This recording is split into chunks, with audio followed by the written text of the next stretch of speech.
Sveiki visi, su jumis Tomas ir šiandien pristatom jums atnaujintą mūsų inkubatorių Robocipa 100. Dar yra dviejų šių inkubatorių, tai yra Robocipa 50 ir Robocipa 200. Kas yra naujo, tai kaip matome, yra visiškai naujas valdymo blokas, kuris yra sukurtas būtent klientų lūkesčiams patenkinti. Tai yra labai lengvas valdymas, kuo mažiau nustatymo parametrų reikėtų klientai vaikštinėti ir nagrinėti, kas ką reiškia. Tai čia pagrindinis meniu, kuris nustato labai daug, yra paslėptas, nes jums jo nereikia. Tai tiesiog yra paprastas meniu, kur vieno mygtuko paspaudimu galite nusireguliuoti temperatūrą, drėgmę ir vėdinimą. Taipogi iš šonų yra perkelti jungikliai į priekį, tai yra apšvietimas, vartymas ir automatinis vartymas. Dabar aš jums parodysiu tiesiog, kaip yra lengva nustatyti temperatūrą šitam inkubatoriui. Kaip matom, pirmam lange rodo termometro ženkliukas 37,7, tai reiškia, dabar tokia temperatūra yra palaikoma inkubatoriaus viduj. Po to yra lašiukas, tai reiškia, drėgmė palaikoma viduj. Po to yra toks nupieštas kaip kiaušinis, tai yra kiaušinio lukšto termometras, prie kurio dar sugrįšim ir parodysiu, kaip jį lengva nuimti. Po to yra vėdinimas nupieštas kaip ventiliatoriukas ir jisai, kas tam tikrą pasirinktą laiką, jungia vėdinimą. Tai pavyzdžiui, čia galim nustatyti 3 parametrus, tai yra temperatūra, drėgmė ir vėdinimą. Tai paspaudžiam mygtuką Reset, palaikom, kol pradeda mirksėti parametras. Kaip matom, mirksi temperatūra ir su pirštais mes galim tiesiog pasirinkam 3, 7, 5 rodiklį apačią pasirinkam. Ir tokiu būdu jisai dabar nustatė temperatūrą 37,5 ir jisai numuš iki tos temperatūros. Tai kaip minėjau, nustatyti. Paspaudžiam, mirksi temperatūrą, pakeliam 37,7, paspaudžiam, mirksi drėgmė. Dabar reguliuojam drėgmę ir paspaudus mirksi vėdinimas, tai irgi rodikliam galime sureguliuoti vėdinimą, pavyzdžiui, 40 minučių. Ir paliekam. Praėjus keliom sekundėm automatiškai išsaugo parametrus. Girdėjom piptelėjimą ir visi parametrai, kuriuos pakeitėm, jisai išsisaugo. Ir tokiu būdu yra labai lengva nusistatyti temperatūrą, drėgmę ir vėdinimą. Nebereikia, kaip mūsų senesnios versijos inkubatoriams vėdinimą norint nusistatyti, reikėdavo lysti į pagrindinį meniu ir ten susirasti U48, jeigu kas nors prisimena. Tai va, čia šito nereikia daryti, tiesiog viskas yra priekiniam lange. Po to yra dar antras langas, kuriame rodo dienas, valandas, bet čia rodo tas dienas ir valandas, jūs įdėjot kiaušinius, nusinulinat ir jums automatiškai skaičiuoja dienas. Jūs praeis 2 dienas, rodys, kad jūsų kiaušiniam jau yra 2 dienas.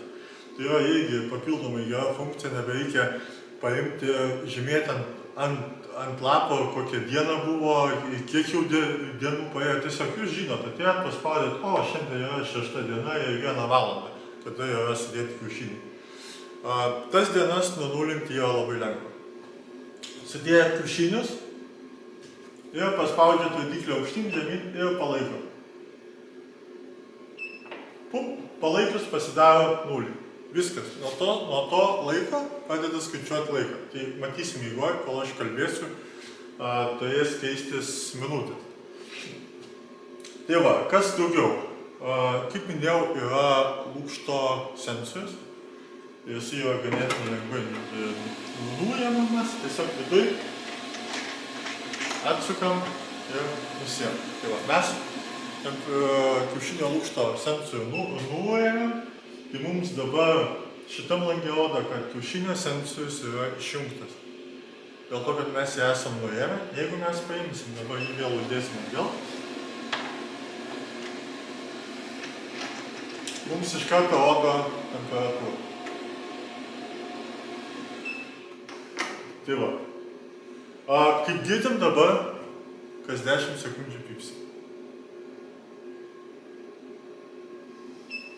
Ir tai yra ženklas, kad kažkuris parametras nebeatitinka labai atitolo nustatytos reikšmės, tokiu būdu yra pranešama jums, kad gal jau pasibaigė vanduo, gal palikot paviras duris ir nukrito temperatūra.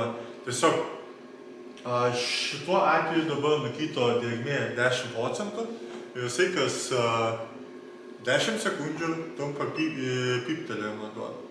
Tai jisai, kai grįžta vėl į plius minus norimus parametrus, tas pypsėjimas išnyksta.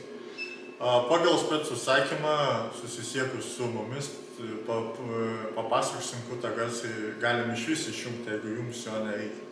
Bet šiaip jisai, sakau, tas pypsėjimas signalizuoja, kad kažkas yra negerai. Pagrindinis, nuo pagrindinių parametrų kažkas jau nukrito per daug arba pakilo per daug. Nes šituo atveju galim padaryti ir nusistatyti, kad pakilus ir peržengus tam tikrą ribą pradės pypsėti arba nukriti žemyn. Tai va, ir viskas. Kaip čia rodo, kas kiek laiko vartymas vyksta. Dabar jeigu rodikliai viršų, tai reiškia, bus keliama viskas į viršų, įjungiu automatinį keliamą į viršų. Dabar paeis minutę, jums leis. Vartymas vyksta kas 1 valandą. Jis yra paliktas dėl to, kad daug yra domėtasi šituo klausimu. Yra pasakyta taip, kad kuo yra plėšesnis paukštis, tuo reikia jį dažniau vartyti. Tai mūsų senuose inkubatoriuose būdavo 90 minučių, dabar yra padaryta 60 minučių. Kas valandą vartymas vyksta aukštyn žemyn. Tai va, toj praeis 10 sekundžių ir ves. Kaip minėjau, nunulinus laiką pradėjo eiti minutės. Tai reiškia, aš jau kalbu nuo to laiko apie 3 minutės. Kaip matom, rodikliai į apačią, vartymas į apačią. Aš išjungsiu horizontalioj padėty. Tai va, kas daugiau naujo pas mus, tai yra skirtukai. Tai nėra naujiena, bet šitų inkubatorių be skirtukų, manau, mes nebeparduosim, nes tai nėra prasmė, vis tiek dažniausiai kartais perinat kokius nors maišat kiaušinius, putpelės ten su vištom, tai vis tiek skirtukai yra reikalingi ir bet kokiu atveju mes įdėsim. Ir žymiai tvirtesni mūsų krepšiai. Mūsų krepšys yra apjuostas 1,5 mm storio nerūdijančių plienų, jis yra privyrintas su taškiniu suvirinimu. Tokiu būdu tikrai įgavo tvirtumą, kas žino patys pirmieji klientai, kur buvo mūsų žali krepšiai, tai ten buvo iš viso labai sunku, po to atsirado kiti krepšiukai su užlenktais galais, kurie jau plius minus buvo geresnės kokybės. Ir dabar nusprendėm daryti tokius krepšius. Tai drąsiai galite kelti pilną dėklą kiaušinių ir jis nei susilankstys, nei kažkas jam atsitiks. Tai va, dėklai, kaip dauguma jau žino, kas 5 mm yra išpjovas ir galite pagal atitinkamą kiaušinių dydį įsidėti, kaip jums reikia persėti. Dėkinimo sistema yra palikta ta pati senoji, nes jinai yra pasiteisinus. Jos būtent tas paprastumas ir tų detalių nesudėtingų įdiegimas, tai tiesiog pailgina dėkinimo sistemos galiojimo laiką. Tai reiškia, pavyzdžiui, variklis šiaip garantinį turi apie 80–50 tūkstančių valandų.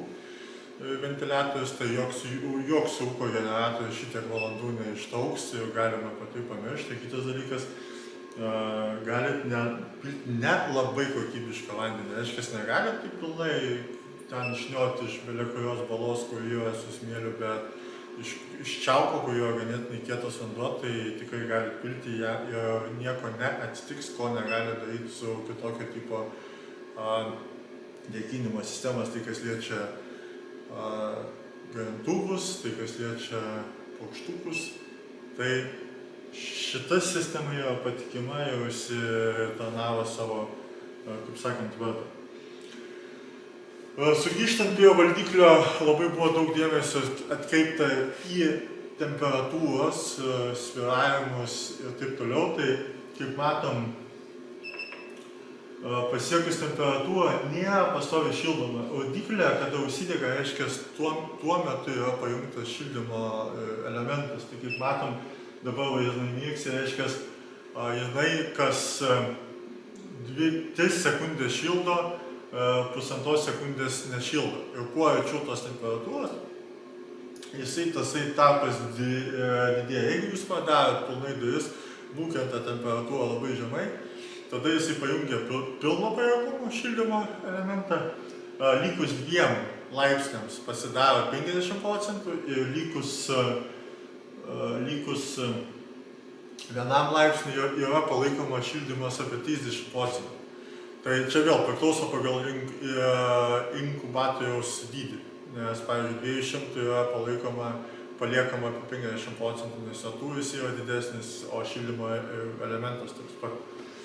Labai stipriai atkreipiam dėmesį į perkaitinimus. Tai reiškia, kai kurių gamintojų inkubatoriai nesusitvarko su temperatūra, nes jų yra šildymas arba on-off, kaip mūsų būdavo seniau, arba PID. Pavyzdžiui, PIDas yra naudojamas tada, kada yra dedamas labai galingas tenas į inkubatorių ir norint su juo susitvarkyti, yra naudojamas algoritmas programinis, tai yra PIDas. Jisai kuo arčiau nustatytos temperatūros, tuo jisai mažiau kaitina. Jisai tam, pavyzdžiui, per pusę valandos arba 2 valandų bėgį jums temperatūrą gali palaikyti idealiai.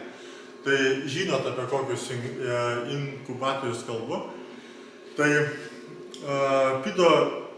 PIDo minusas yra tas, kad jisai bangas iš pradžių padaro didžiulės ir kuo toliau tuo ta banga mažėja, kol jinai pasidaro tiesiai.